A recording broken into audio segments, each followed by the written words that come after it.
Welcome to All Things Retreat podcast. I'm Holly Porter, your host and CEO of Retreat R&R. With over 25 years of experience in designing transformative retreats, I'm here to share insights and inspiration to help you create extraordinary experiences. Whether you're a pro or just starting out, you'll find valuable ideas here. Enjoy the ride. Let's dive in. Hi, everyone. Welcome to the show today. I've got a great guest. I know I always say that, but it's true. I just know how to get good guests, and you will learn a lot from Esther. So I'm going to read her bio here because she has done so many amazing things in her life that I don't want to miss any of it. So Esther Wildenberg, did I say that correctly? Yes, perfect. Okay. Committed to empowering women while leaving a sustainable legacy today and for the next generation. She also serves as the co-founder and president of Codebreaker Technologies, LLC, the world leader in personality coding technology. Esther's an accomplished consultant, coach, advisor, and speaker. With over 2 decades of international experience, she understands culture, diversity, inclusion, and the power of team like no other. Her passion? People. Her mission? To equip and empower people to manifest their own greatness in business and life. Esther's executive path started at a young age. By the age of 33, she was a CEO of a consulting company in Europe, leading a team of over 800 employees. From there, she held multiple C-suite executive leadership positions while building her own consulting and coaching company in the Netherlands.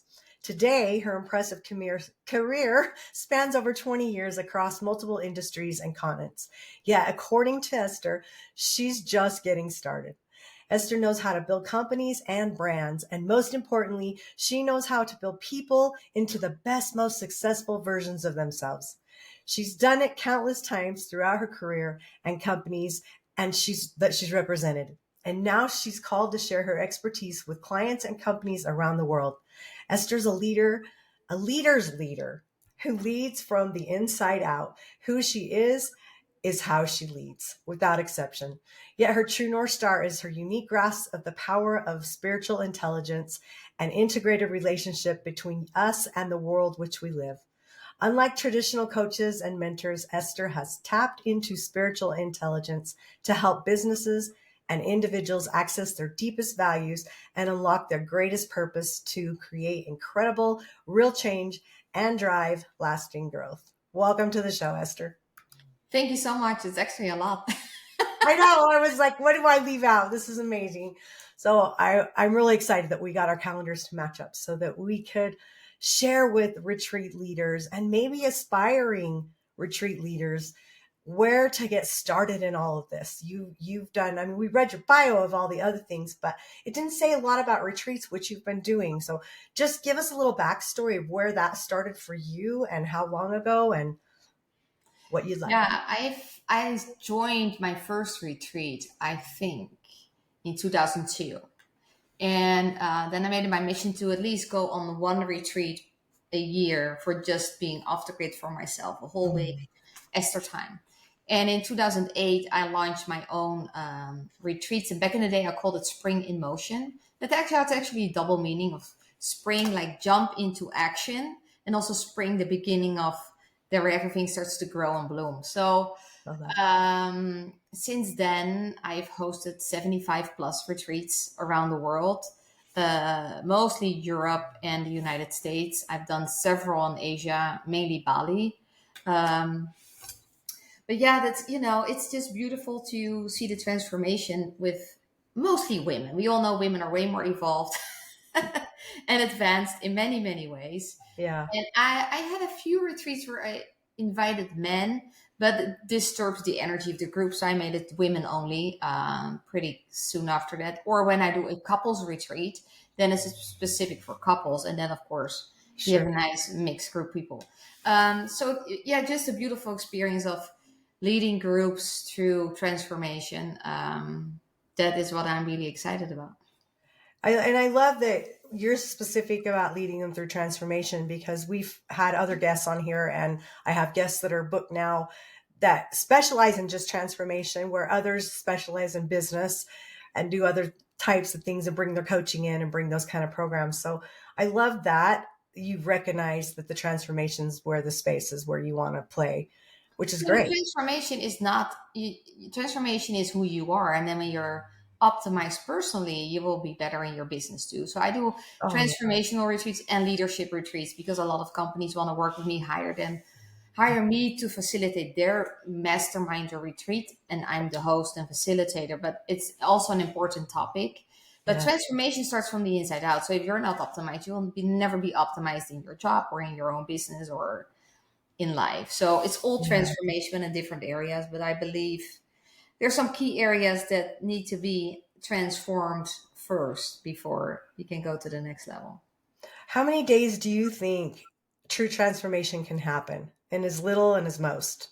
What have you seen? 3 days is a minimum. You need three I would days. agree. And then you need a solid 3 days Mhm. where I have my own program I created. Uh, Day one is breakdown. And nobody likes day one because we go into the pain and the suffer and the things Yeah. we don't want to work on, things we don't really want to face. We don't want to feel it again or experience it again. And then we have to. And then day two, I give them a little more reflection day and getting clarity on what they want, love writing, exercises. And day three is build up and getting them ready for the next step, next phase in their life. And then there's, of course, 3 or 5 days. Longer than 5 days, most people get anxious because they have family or business and they lose their ability to stay focused on themselves. Yeah. Um, so I do either 3 days or 5 days. And the 3 day is more like a 5 day because they have the travel day before and a travel day after. And the It's 5 days true. more like a 7 day. So, um, Right. Do yeah. you like doing international more than local? Well, not or national, I should say. No, International. it's all different. When it's local, it's mostly California, where I live, Southern California, or Sedona, Yeah. what I really like. And international, I've been to so many places. Like, um, it's some people don't care if it's U.S. or outside the U.S., but I've noticed Americans are very attached to their own country when it comes to travel. They like, oh, is it in the same state, or this? I just need to fly 3 hours and I'm fine. Well, Yeah. for my European experience, the further away, the better. Do you think you get more transformation by traveling further? Yeah, I do too. yeah. The Interesting. biggest transformation, if you're totally detached from your business and your family, but even more from your own city state and even better from your own country. Because Yeah. now you have a totally different energy vibration, a different culture, different food, everything is different. And you meet a lot of different people from around the world. So it's a more interesting dynamic. But the growth, I believe, the further you're away from your source where you're planted, the more transformation will happen, the deeper you will go. Yeah. The better the experience. So that's why I like to go international. Do you advise going with people you know? No, very clear on that. I don't. That's why I do a couples retreat. I know, but it's all focused on their relationship, either when they work together or live together, right? So it's a Yeah. that's specific. But otherwise, I don't go with your best friend or go with your partner. I'll say Yeah. because you can be way more free Right. when it's just you and you can show up as your authentic self Yeah. without looking left or right or any judgment or opinions they have of you for the past year, 5 years, 10 years, 30 years, 40 years. People have their own perspective of you and just be you 100%, but nobody it's perfect. Yeah. Agreed. Yeah.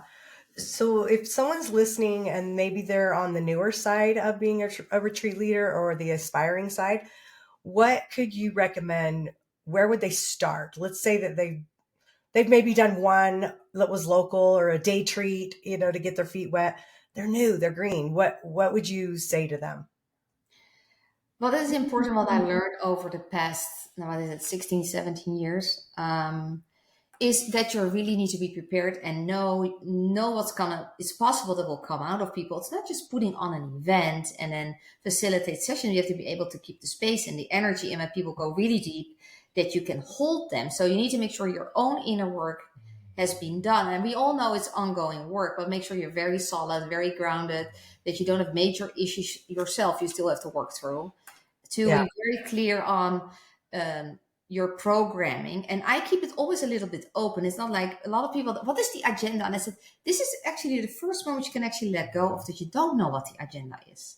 Because I like to go with the flow of the group and Yeah. the people in the environment. I have certain things that are always basic. I always start with meditation. When the sun rises, I do my meditation to get them totally at their purest being. That's how I start. What's next? You don't need to know what's next. That's the whole problem. You always want to know what's next. So this is They're actually, probably blueprints, right? but we all have blueprint inside of us. We all want to True. some control. Like when we're going Yeah. to the environment, we don't know their needs. So I give them a basic agenda, but Yeah. be flexible and have a toolbox you can tap into, and not just one or two things. You need to be able to be flexible and do new things and go with the flow and carry sometimes heavy weight and the energy. So prepare is really important, and know your skills and know when you offer transformation, what is the area you're going to transform? Is it their mindset? Is it their heart set? Are you going to heal their heart? Is it soul set? Is it spiritual? Uh, Hmm. or is it physical? Is it a more health focused? Or is it all four? Like you need to know your messaging has to be clear so there's no wrong expectations, because people have expectations. We all say expectations are premeditated resentments, but people have them, right? Yeah. Be honest about where you're really good at. So I know I'm not a yoga teacher. So if I want to do yoga my retreat, I will bring somebody, most of the time local, that is going to do yoga for me every morning, for example. It's not going to be me. I will participate. I'm not going to be an outsider watching, but I'm going to not facilitate. So no, if you want to include things that is not your strength, find someone that can deliver that for you if that's important for you as part of the retreat. You don't need to master everything. Yeah, I agree. I love what you said about make sure if you're new and you're doing transformational work that you've worked on yourself, because nothing could be worse than falling apart at your own, being the leader and falling apart. And Had it have happened a few times. I went to a retreat and I had to take over after day one as because the retreat wow. host fell apart. And it was Yeah. actually my first retreats ever that I joined. And then I felt like I have to take this over. And I never had done a retreat myself yet. And I knew that was what I wanted to do. And I did a lot of work to get ready for it. So I just took over and I just went with the flow. And they loved it. And I told them Yeah. I didn't want to take over your event, but I had to. At that point, we're in such a critical exercise. I took it over and he was very grateful. I'll bet. But he said, I didn't expect this to happen. And so be ready when something happens that Yeah. you're okay with acknowledging that, and find somebody in a group that's solid that can Right. your I, back. I would relate that to like someone that's working on grief. You know, if you haven't worked through your own grief, grief comes in waves. So it's not that you can't go and be a leader and be vulnerable and cry yourself. That's not what I'm saying. And I'm sure that's not what you're saying. No, that's You not want what. people to know you're not a robot, and you've got to be able to step up and still be the leader that they came for. Yeah. Yeah. Emotions are good because when you're vulnerable, they can connect with you, right? So you went through it yourself, or from close by, you had that experience. What cannot happen is you totally go into this deep hole of an hour crying and you lose yourself, right? You cannot. Yeah. It's you have to pivot out of it, like, or recognize, hey guys, I recognize you tear me up. Your story tears me up. Let's all take a deep breath. And mostly you're going to do it for yourself. But say, Yeah. let's take a deep breath. And then you do three, or now how many you need to do. If you need to do 10, you do 10. And probably everybody needs 10. So, but you have to have the meaning, know your tools. Like when you feel Right. something, go into a breathing exercise or a Yeah. grounding exercise. And probably everybody needs it. When there's emotion, people need to get back grounded and take a deep breath. Just, it are very basic exercises, but I've seen the retreats I host, sometimes people get lost in what's next, and just Yeah. sometimes being quiet or just do some breathing exercise or Yeah. grounding exercise and get everybody back, and the energy is back, and then you are back in your flow.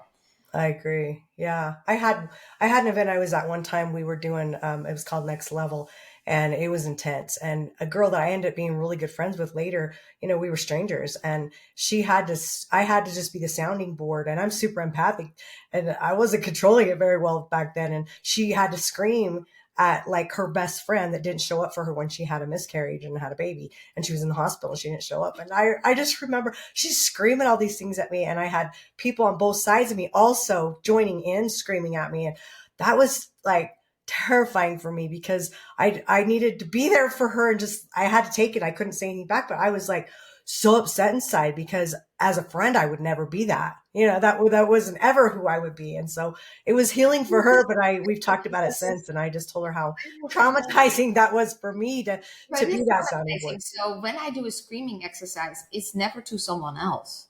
You're gonna scream in nature. We go deep in the Yeah. we're gonna scream Break some glass. to a tree, or we go on a mountain and you're gonna throw some rocks in the valley, but we're not gonna scream at each other. Now you create a new trauma for someone. Right. I felt like it kind of did. And I was just like so Screaming is good upset. release, but not at someone else. I know. It was like her trauma became mine now. And anyway, no, I mean, I let That's it go, but funny. it was hard. And so I think, Another tip. So when you do release exercise of deep pain, it cannot be in a one-on-one exercise. If you want people to go all in and really release, it has to yeah, be in nature and use the natural elements that you have when you go into the woods or a lake. Throw rocks in a lake, or when you're going a mountain hike, throw rocks down the mountain. Like, but yeah, you cannot go. yeah. No, That's not good. so, okay, what is your sweet spot, or what would you recommend as far as attendees, like a number for a one, like if you're by yourself and don't have a facilitator with you, or if you do, like talk about that for a minute. My ideal group is 8 to 10 women. Okay, with just you. Just me. Yeah. Okay, and if you bring a facilitator with you, I how do think you at handle that? max 20, 24. Okay, all right. Anything bigger, the bigger the group, the less deep you can go. And I like to go deep. Yeah. I want the real transformation. They come back and say after 3 days, you changed my life.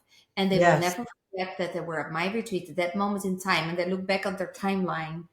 What were the pivotal moments in my lifetime? I wanted to say the retreat with Esther was a pivotal, and not just one of the 10, 20 retreats they've done. I wanted to be the pivotal moment of their life and not just another trip, right?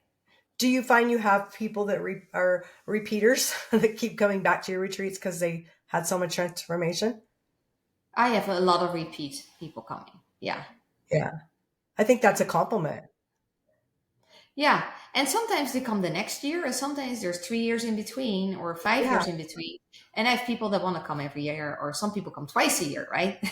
They come to a local one and then they go international with me. So it's diverse. There's always new people, and a lot Yes. of people I don't even know. So I believe in the word to mouth, but you have to get started somewhere. That's always the start is always the hardest, right? That's always with everything you do. But It's true. yeah, the first retreat is going to be the most amazing, but also the hardest one to feel and then deliver. And then, you're looking for this confirmation. Do people like it? Do they want to come back? Are they referring it? Um, so that is the hardest, but it's when you get going and build your following. I've not been actively building a following by FYI. I don't have a retreat website. I don't have a active promotion. I just host my retreats, and people know me long enough that they know they want to come to my retreat. So for those that don't have that, what could you recommend where to start? How does someone build their tribe? What would you recommend? People are not going to buy your retreat. Like they are not going to buy your business or your product. They're going to buy you. So how you are presenting yourself on social media or in the circles when you go networking or the groups you hang out with, they want somebody that's consistent and reliable and that has done the work. And they are just going to pay attention to everything. I'm amazed how many people sometimes comment or just send me a message that somebody said, "Oh, Esther, I've been following you for 10 years. I want to come to your retreat in Bali. I only did a Facebook live from Bali 2 weeks ago." And I said, "Wow, Mhm. that's interesting. We never connected." He says, "Oh, I've been following you for 10 years." So people are watching, Yeah. even if they're not liking, not commenting, but they pay attention. What are you doing? How are you showing up? Like, are you engaged in political, toxic posts or Yeah. conversations? Are you happy, positive? Are you owning when you have a hard time and share that too? Are you sharing your growth? Are you sharing your happy moments? but not people don't want drama. They already have enough on their own. So if they want to come to your retreat, it has to. So it's your personal branding that's going to be the most important. Right. Yeah. It's So if okay you're to be thinking sad about, or angry sometimes or not happy. yeah, They want real and authentic. But yeah, what you have to understand is that people watch you all the time, wherever you go, yeah, however you show up. And it's not always easy. Trust me, I had moments that I felt like that was not really a good representation of myself. sure, sure. Well, I would say be what you want to attract, really, Yeah. in your business. Whatever kind of people you want to attract, make sure that's who you're becoming and being and Yeah. representing as well, because So true. nothing speaks louder than confusion and why this, or you started getting people asking questions they're just not interested anymore. No, and be The wrong consistent, questions. right? A lot of people that do retreats, but then also post like they're selling lipstick or they're Yeah, doing real estate or they are uh, also in some tech development. Like I see people post so many different things, and then they say, "Yeah, I can get people to come to my retreat." I said, look at what's on your social media. I don't even know what you're doing. So if right. I don't know what you're doing, I'm for sure not coming to your retreat, but I think I'm gonna get the same thing as I see on social media. You're doing Yeah, too many things, so you didn't master this. And so yeah, yeah, you need to be consistent. You can do, you can have your real estate business and then do your retreat business, as long as that are the things that people know this is her business and this is her yeah, passion project or whatever. Like for me, I own a tech company and I'm a consultant with bigger companies on this, and then I do my retreats 2 to 4 times a year. right. And people know that because that's what I share. That's all I share. Yeah. That's true. And I mean, I've been guilty for that. I've always had 3 or 4 companies at a time as well. And so I started branding, teaching multiple streams of income, and people need it. That's anymore And you maybe need at it. time people need it. What is Mhm. important though, if you have to be at least very successful in one, because Yeah, when you show that you're a 4 or 5 and you're broke, yeah, people don't want to follow you. Like, that's right. Yeah, no, it's true. It's true. Um, well, any last words that you think, words of wisdom that we haven't really brought up or talked about that you want to share with the listeners? I inspire you to be a great retreat leader, and it always comes back. Do your own work, ongoing work every day. I read a book a week. I do retreats myself where I am the participant. I go to seminars where I grow. I learn new tools and things that can help me grow my business, but also how I show up and new tools. Just stay open to learn from others, collaborate with other retreat hosts. Yeah, Sometimes it's easier to do together and to fill up a group and get experience together. And, just be open to the possibility, be positive about it, be clear on what your gifts are, and share just what are people going to get out of those 3 days or 5 days? What are they going to walk away with? Because people, they want to go, but they don't. If you're not clear on your messaging, what they're going to get out of it, then it's very hard for them to say, yes, I want to do this, because price is never an issue. no, you're right. No, that's great words of wisdom. I appreciate everything that you've said, and I would have to agree. It's so true. Well, I hope everyone's enjoyed listening to Esther today and learning all some nuggets that she has. She's got lots of great wisdom. And so we'll have to have you come revisit the show. I know we don't keep it super long, but that way they can get some more info from you later. But we appreciate you. And I'll put her contact information in the show notes. And until then, we will see you next time. See you Bye next for time. now. Thank you. Bye, everyone. Thanks for joining us on this episode of All Things Retreat. We hope you're leaving with new ideas, fresh inspiration, and the motivation to take your retreats to the next level. Don't forget to subscribe and leave us a review. It helps us grow and reach more retreat leaders like you. And if you have any questions, topics you'd like us to cover, or just want to say hello, send us an email at info@weretreatrnr.com. Follow us on social media to stay connected and catch all the latest updates. Until next time, remember, great retreats start with great intentions. Let's make them extraordinary, one step at a time.